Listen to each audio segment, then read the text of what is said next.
So some of you might remember Alan from his really great, he was in the first night of our protraction nights, and he spoke of the Halifax explosion. Everybody was there? That was like really great, like, oh, I didn't know that happened. He is a leadership trainer, speaker, and organizational development consultant with Group Dynamics, and his topic tonight is Disney World. And I'll pass it along to him. Let's give him a round of applause. Mary Poppins was totally in character, like they all are. Magic. And I leaned close into Mary Poppins, and I got close and I said, you know, Mary, I'm a big fan. And she broke character just for me, just this much. She stood back and said, but of course, who isn't? Those of us who live the Disney-driven life live life in three phases. Either we're at Disney World, or we've just gotten back from Disney World, or we're planning for our next trip to Disney World. It's magical, and it's beautiful, and it's not just Cinderella's castle, it's a massive wonder. Who's been to Disney World? You know what I'm talking about. Yeah, no, there's not just a simple hand raise. And because there's that look of wonderment, whether it's a 6-year-old daughter, or my 60-year-old mother, or something happens just like a television commercial, where Aurora, the medieval princess, grabs the little girl's hand and walks her around like a TV commercial. You're immersed in this other world where all the real stuff of like the stuff we want. That was right. You can see how happy I am right there. Yeah, because everybody at Disney World is putting on a show for us. And we're paying dearly for it, but they're putting on a show for us.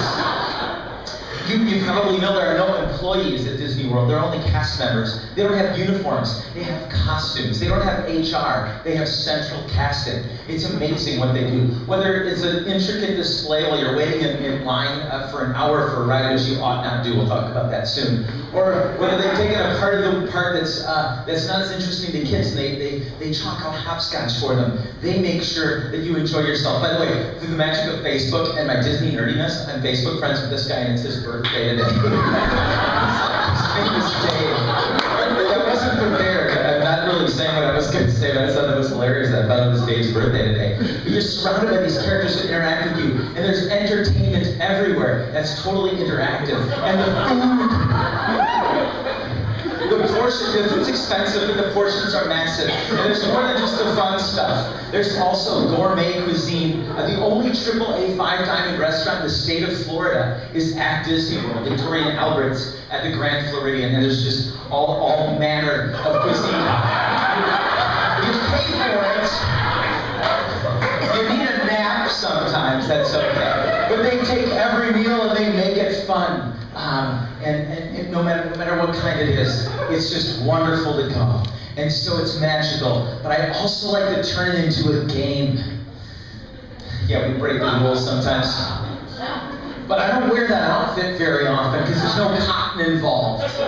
Cotton is the enemy when you travel, and so whether it's Disney World or actually anywhere, part of the game for me is to pack incredibly light. I can do 10 days at Disney World in a small backpack by packing only specialized travel clothes. That's all like polyester and nylon and moisture wicking stuff. So that's like all those clothes you see there fit into one small backpack. The indulgence.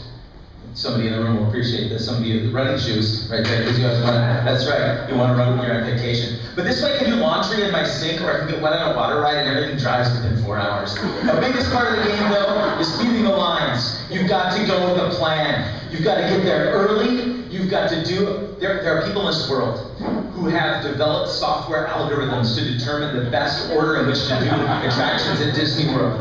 The mouse, Disney World, they believe that you will only be able to experience 8 attractions during the day. But if you follow the plan, you can do up to 20. And you can find yourself, if you game it right, yeah, this is my leg. That's the only thing separating me from Space Mountain. I'm first in line.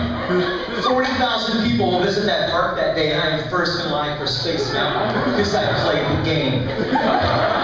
It's fun. You can get the Lines app on you can get up to the minute on your iPhone or your Droid, up to the minute wait times, no matter where you are in the park, so you can refer to that. We can look at right now if we want to, as well as the ultra nerdy crowd calendar. See, this day here, Epcot is the best park to visit because the crowd level is only 3.6, but Animal Kingdom is really crowded because it's that. And then there's the Fast Pass system, where if you game that just right, you're only supposed to, they lead you to believe you can only have one at a time. More is possible. If you explore the right resources. Of course, those magic fast passes, that's because I got stuck on Splash Mountain and they had to rescue us. That was really interesting. We had to go backstage. So the basic book is the unofficial guide.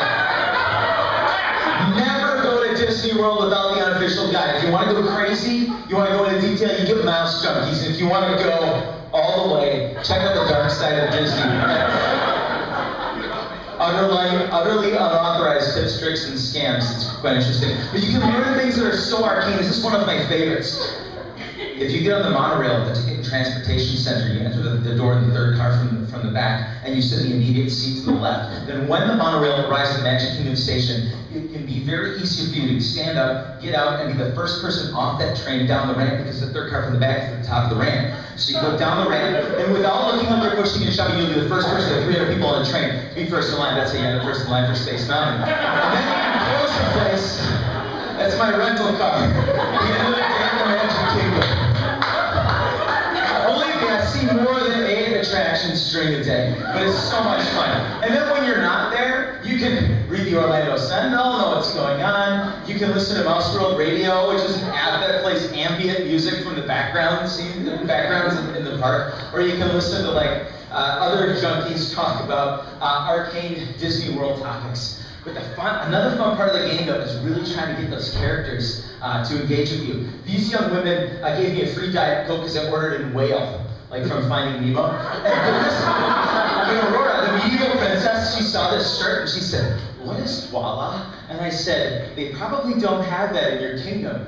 And I saw all these like 3-year-old girls like waiting in line to get their pictures taken with her. She made them wait. Well, she said, "If they did have Dwala in my kingdom, what would it be?" And so that's why all these little kids were like waiting in line while I was explaining Dwala in terms of the evil princess would understand. Even at the very end of the day, no matter what happens, Disney is there and will never let the magic up. If you leave the lights on in your rental car